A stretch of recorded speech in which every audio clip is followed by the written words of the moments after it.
Guys মই গৌতম আৰু মই স্বাগতম জনাইছোঁ মোৰ এটা সৰু আনবক্সিং ভিডিঅ'লৈ। আৰু আজি আমি আনবক্সিং কৰিম এটা নিকনৰ DSLR আৰু যিটো হ'ব নেকি আপোনাৰ নিকনৰ D5600। আজি আমি এইটো আনবক্সিং কৰিম, গতিকে বলক ইয়াতনো কি আছে কি নাই আমি চাওঁ।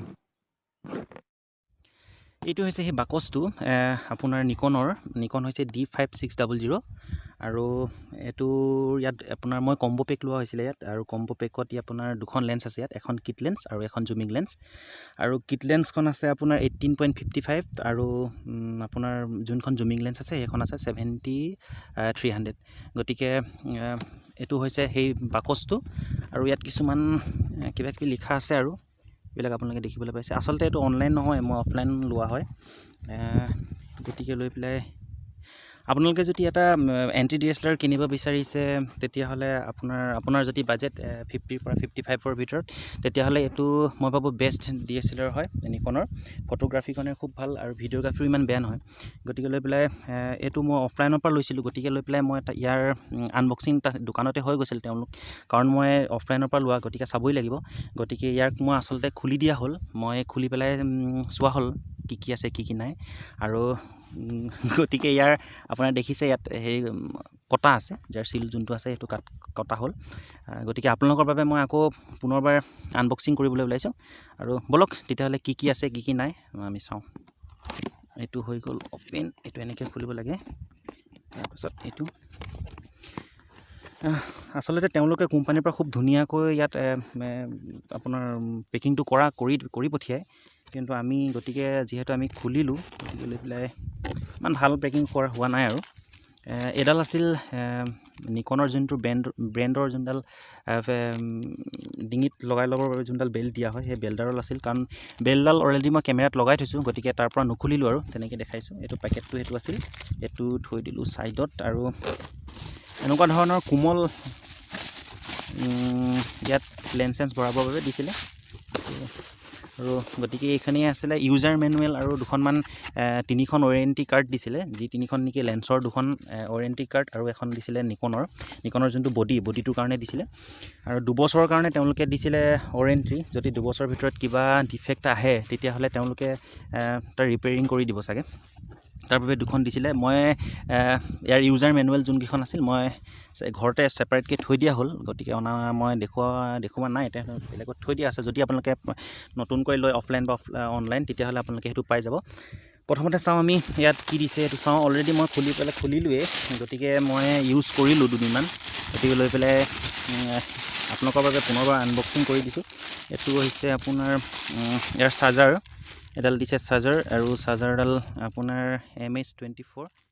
গতিকে এডাল হৈছে চাৰ্জাৰ, বিশেষ তেনেকুৱা একো নাই। আৰু এডাল ৰাখি দিলোঁ ছাইডত। আৰু আমাৰ ইয়াত দিয়া হৈছে, এইখন হৈছে কিট লেন্স। খুব সুন্দৰভাৱে পেকিং কৰি দিয়ে তেওঁলোকে, খুব সুন্দৰ। এইটো ফুটাবলৈ খুব ভাল লাগে, গুটি থাকে। মই স্পেচিয়েলি ফুটাই খুব ভাল পাওঁ। এইটো ৰাখি দিলোঁ ছাইডত। আৰু এইটো হৈছে লেন্সখন, এইখন হৈছে কিট লেন্স। এখন ইয়াত আপোনালোকে চাব পাৰে কিট লেন্স। আৰু এইখন হৈছে আপোনাৰ 18.55। আপোনালোকে এইটো দেখিবলৈ পাইছে 18.55। আৰু এইখন হৈছে ইয়াৰ নিকন ব্ৰেণ্ডিঙৰ ইয়াৰ কেপটো ইয়াত লাগি আছে, এইখন কেপটো। আৰু পুনৰ মই লগাই দিলোঁ, ইয়াত চাব পাৰে আপোনালোকে এইখন। আৰু ইয়াত এটা ছুইচ দিয়া হৈছে, ছুইচটো হেৰি কৰিলে আপোনালোকে ছুইচটো প্ৰেছ কৰি পেলাই এইটো অ'পেন হৈ যায়। আৰু বৰ্তমান ইয়াক ছাইডত ৰাখিলোঁ। ইয়াৰ পাছতে আছে আমাৰ জুমিং লেন্স। এই যোনখন আপোনাৰ জুমিং লেন্স এখন ইয়াতে আছে বৰ্তমান। মই উলিয়াইছোঁ ৰ'ব জুমিং লেন্স। এখন জুমিং লেন্স। আপোনালোকে যদি ভাবিছে যে এটা DSLR লওঁ আপোনাৰ 50,000 পৰা 55,000ৰ ভিতৰত, মানে কম্বো পেক 2খন লেন্সৰ লগত, তেতিয়াহ'লে আপোনালোকে ল'ব পাৰে। মই অফলাইন লৈছিলোঁ, মোৰ প্ৰায় 53-54 মান পৰিছিল এইটো। এইখন হৈছে আপোনালোকে দেখিবলৈ পাইছে যে কেমেৰাটো ভালকৈ ফ'কাছ কৰা নাই, আপোনালোকে হয়তো দেখিবলৈ পাইছে 7300 mm হয় এখন লেন্স। আৰু ইয়াত ধুনীয়াকৈ নিকন ব্ৰেণ্ডটো ইয়াত লিখা আছে। আৰু মই অ'পেন কৰিছোঁ, এইখন চাওক। আৰু লগাই দিলোঁ পুনৰবাৰ সেম তেনেকৈ 18.55 দৰে ইয়াতে সেম তেনেকৈ কভাৰ লগোৱা আছে এইটো কভাৰটো আৰু পৰি থাকিলে মই খুব সুন্দৰ পৰিৱেশ এটাৰ মাজত আছোঁ মই প্ৰাকৃতিক পৰিৱেশ মাজত আছোঁ মই আপোনালোকক ইয়াৰ পথাৰৰ মাজত আছোঁ আচলতে মই আৰু এখন হৈছে জুমিং লেন্স এখন এনেকৈ কৰি দিলে এখন জুমিং লেন্স এখন হৈছে 70-300 জুমিং লেন্স হয় গতিকে এখনো আমি সাইডত ৰাখি দিওঁ আৰু ইয়াৰ পাছতে আছে বেটাৰী এইটো হৈছে বেটাৰী নিকনৰ ফ'কাছ কৰা নাই কেমেৰাটো এইটো হৈছে বেটাৰীটো এইটো 1230 mAh বেটাৰী হয় আচলতে ইয়াত আপোনাৰ 800 কপি ফটো এবাৰ ফুল চাৰ্জ হ'লে ক্লিক কৰিব পাৰিব এইটো বেটাৰী আমি সাইডত ৰাখি দিওঁ আৰু এইটো হৈছে মেইন পাৰ্টটো বডি পাৰ্টটো আৰু ইয়াতে এখন 16 GB মেমৰি দিয়া হৈছিল আচলতে তেওঁলোকৰ ফালৰ পৰা এখন 16 GB মেমৰি দিয়ে এখন হৈছে মেমৰি কাৰ্ডখন এখন 16 GB এখন মেমৰি কাৰ্ড তেওঁলোকে দিয়ে গতিকে এখনো মই ইউজ কৰিলোঁ আচলতে বৰ্তমান ইয়াকো ৰাখি দিওঁ সাইডত তাৰ পাছত এইটো আহি গ'ল মেইন বডিটো কেমেৰাটো গতিকে মই উলিয়াইছোঁ কেমেৰাটো এইটো হৈছে নিকনৰ এইটো মই আচলতে বেলডাল লগাই থোৱা আছিল মই খুলি নিদিলোঁ আৰু এইটো হৈছে নিকন কেমেৰাটো আৰু এই সাইডত আছে আপোনাৰ এক্সট্ৰা আপুনি যদি মাইক লগাব বিচাৰে তেনেহ'লে মাইকৰ হোল্ড আছে আৰু এইটো কিন্তু ইয়াৰ আপোনাৰ D5600 এটা ভাল ইয়াত কাৰণ কি ইয়াত আছে ব্লুটুথ আৰু ৱাইফাই দুইটা ফেচিলিটিছ আছে আপোনাৰ আছে ইয়াতে আৰু মোৰ কেমেৰাটো ভাল লগাৰ মেইন কাৰণ হৈছে এইটো হৈছে ৰোটেট স্ক্ৰীনখন টাচ স্ক্ৰীন আৰু ৰোটেট স্ক্ৰীন আপোনালোকে এইটো ইচ্ছা অনুযায়ী ঘূৰাই ল'ব পাৰে আচলতে ব্লগিঙৰ কাৰণে খুব ভাল আচলতে এইটো আৰু সেলফিও আপুনি তুলিবৰ কাৰণে সুবিধা হয় যদি DSLR পৰা সেলফি উঠো বুলি ভাবে গতিকে এখন হৈছে ৰোটেট স্ক্ৰীন তাৰ পাছতে আপোনাৰ ওপৰত আছে অন অফৰ বটনটো আছে ইয়াতে অন অফৰ বটনটো আছে তাৰপিছতে আৰু আপোনাৰ এইফালে তলত আছে এইটো হৈছে বেটাৰীৰ বেটাৰীটো আৰু মই বৰ্তমান বেটাৰীটো ইয়াত সোমোৱাই দিওঁ এইটো হৈছে বেটাৰীটো আৰু মই বেটাৰীটো সোমোৱাই দিওঁ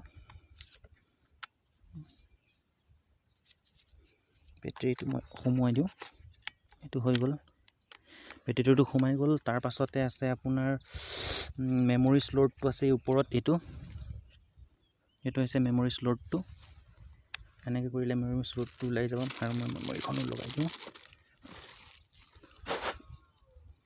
আৰু এইখন মেমৰিখন মই দিছোঁ ইয়াত ইনচাৰ্ট কৰি দিওঁ ভৰাই দিওঁ এইখন হৈ গ'ল মেমৰি ভৰাই দিলোঁ হৈ গ'ল তাৰ পাছতে মই একবাৰ আপোনালোকক অন কৰি পেলাই দেখুৱাম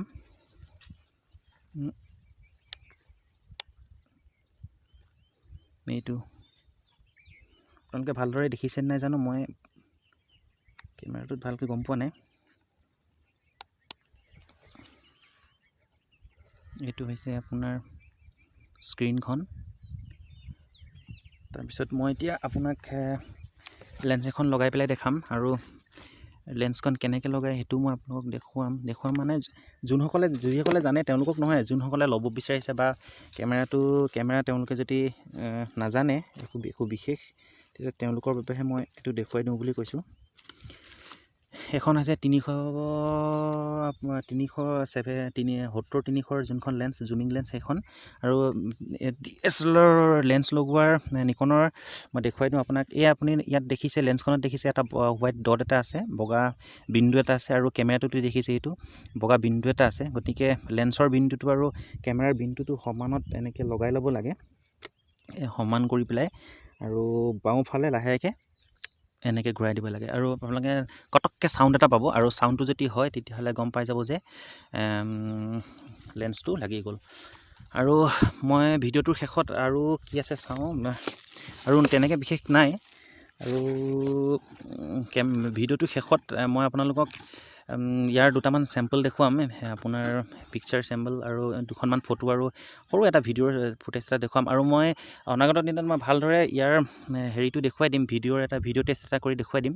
আৰু বৰ্তমান আৰু স্পেচিফিকেশ্যনছবিলাক মই আপোনালোকক পাছত ভালদৰে জনাই দিম। আজি জাষ্ট আপোনালোকৰ বাবে আনবক্সিং ভিডিঅ'টো আমি প্ৰস্তুত কৰিলোঁ।